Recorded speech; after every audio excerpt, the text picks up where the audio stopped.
आज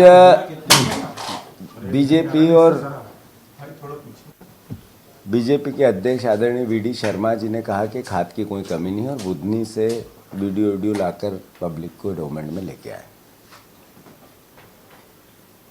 मुझे दुख होता है इस बात का कि किसानों को जो सहूलियत और सहायता इस रबी और खरीफ की फसल में सरकार को खाद के रूप में करनी थी वो कर नहीं पाई।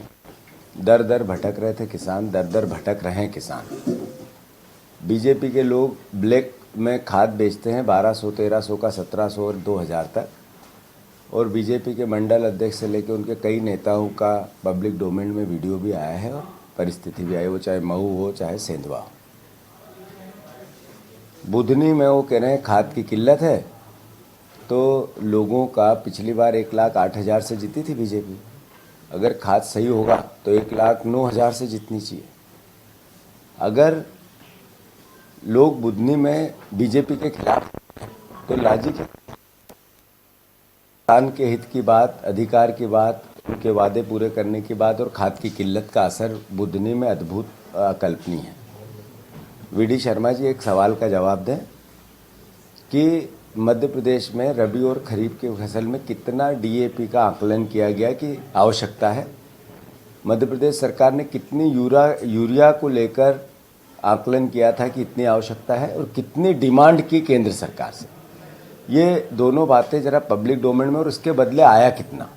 अगर कम आया खाद, केवल 20, 30, 35% खाद ही आ पाया मांग के अनुसार, और मांग ही कम की गई थी, किल्लत क्यों नहीं होगी।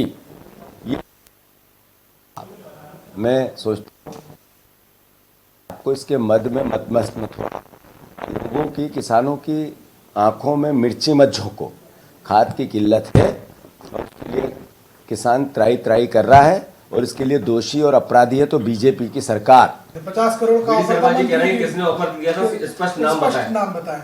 ऐसा है, नेता प्रतिपक्ष जी एक जिम्मेवार पोस्ट पे है और मुख्यमंत्री के अपोजिट एक तरह से सदन में हमारी बात रखते हैं। अगर उन्होंने कही कि मुझे ऑफर किया था तो उसमें सच्चाई होगी, सच्चाई है। मैं मानता हूं कि सरकार का जो रामनिवास रावत गए बीजेपी में, क्या फ्री फंड में गए? जो इतने विधायक गए थे, क्या लेन देन के कोई प्रमाण नहीं मिले? और हम तो अपनी जगह, बीजेपी के लोगों ने कई ने कहा कि ये खरीद फरोख्त बंद होना चाहिए। तो मैं मानता हूँ कि ये पब्लिक डोमेन में बात है कि बीजेपी का काम सिर्फ करप्शन करना और विधायकों को खरीद फरोख्त करना और लोकतंत्र की हत्या करना उनके नेचर का हिस्सा। नरेंद्र मोदी के नए भारत का एक सबसे बड़ा एक तरह से उदाहरण है। तो जो नेता प्रतिपक्ष जी ने कहा, सोच समझ के कहा, और जो कहा होगा प्रमाण के जब भी पेश करने होंगे वीडी शर्मा को देंगे, किसने कहा किसने नहीं कहा। वीडी शर्मा जी अपनी पार्टी का हिसाब ये दे कि आपने इतने विधायकों की दल बदल कराई। एक विधायकों को, वो निर्मला सप्रे, वो आपके मंच पे गई, फिर इधर आई, फिर उधर गई, फिर इधर हुआ, फिर उधर हुआ, तो रोज बयान दे रही है। क्या है ये? खरीद फरोख्त नहीं है तो क्या है? लोकतंत्र की हत्या नहीं है तो क्या है? अगर आप में इतना ही कलेजा था तो उनका इस्तीफा लेवाना था, स्वीकार करवाना था। हमने स्वीकार करने के लिए शिकायत की, आपकी पार्टी के हैं विधानसभा अध्यक्ष, उनने क्यों अस्वीकार कर दिया? हमें कोर्ट क्यों जाना पड़ रहा है? ये सब सवाल है, पब्लिक समझे। तो ये मैसेज क्या है? सीबीआई ने लंबी करप्शन की एक फेरिस्ट के बाद ये निर्णय लिया कि 200 ही कॉलेज नर्सिंग के लिए नॉमिनेशन फिलफुल करते हैं। इसका मतलब जो हम आरोप लगा रहे थे कि मंत्री का इस्तीफा लेना चाहिए, क्लियर हो गया। जिस मंत्री ने उनको क्लीन चिट दी थी, जिस मंत्री के कार्यकाल में क्लीन चिट हुई, जिस अधिकारियों ने रिश्वत में लेन देन किया, कहाँ से उनके फ़ोन के कॉल की डिटेलिंग सार्वजनिक करनी चाहिए सीबीआई को कि किन लोगों ने कहा था एलिजिबल है ये कॉलेज, वो दोषी है, अपराधी है। फिर से मैं अनुरोध करना चाहता हूँ कि सीबीआई ने एक बार फिर प्रमाणित किया कि जो सरकार की व्यवस्था थी वो अपराधीकरण के भेंट चढ़ चुकी थी। तो जिन जिन लोगों ने अपराध किया, जो इसमें पूरी साइकिल में थे, मंत्री से लेकर संतरी तक, सब पर पनिशमेंट होना चाहिए और इस्तीफे लेना चाहिए। नहीं, बिल्कुल सही बात है, देश की एकता और अखंडता की बात तो भारत का संविधान भी करता है।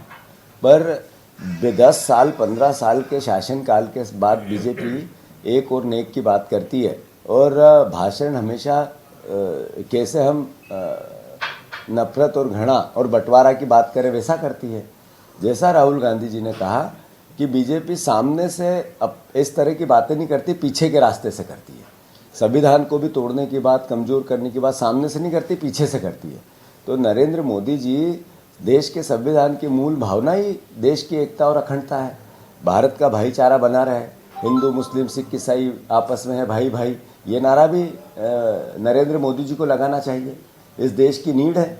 ये भारत का प्राचीन इतिहास, सभ्यता, जो हिंदू धर्म की मुख्य विचार है, वसुधैव कुटुंब का, जो विश्व की शांति का, विश्व के कल्याण का, उसका भी तो जिक्र करे वो, ये अच्छा लगेगा। तो विजयपुर जाना है। कल रात को मेरी बुधनी की आखिरी सभा थी, मैंने बिना माइक से उसको संबोधित किया, मेरे ट्विटर पे है वो।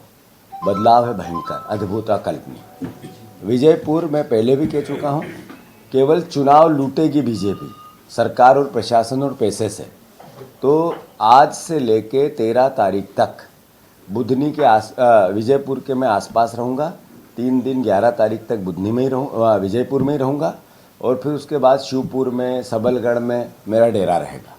मैं किसी भी रूप में इस बार चुनाव कांग्रेस पार्टी का कार्यकर्ता लूटने नहीं देगा, और 50,000 से ज़्यादा मतों से कांग्रेस पार्टी विजयपुर विजय होगी। विज्ञापन के मुख्यमंत्री मोहन यादव को भैया कहा गया, शिवराज मामा के बाद भैया मुख्यमंत्री मोहन यादव बोले जा रहे हैं, क्या कहेंगे? मोहन भैया को भैया बोले, मोहन प्यारे बोले, और भी कोई नाम दे, वो उनकी इच्छा। मैं मानता हूँ कि 3,000 रुपये की बात हुई थी, 1,200 रुपये तो उनके साथ धोखा हो रहा है। आपने शिवराज जी के मैं 50 वीडियो आपको बता देता हूँ, आपके भी पब्लिक डोमेन में होंगे, उन्होंने 3,000 की बात की थी। अब ये 1,200 बार बार दे के 25 करोड़ के विज्ञापन दे के ये क्या समझाने की कोशिश कर रहे हैं कि हम बहनों को धोखा दे रहे हैं। बहनें समझ रही है, अभी दोनों चुनाव में इसका उत्तर देगी।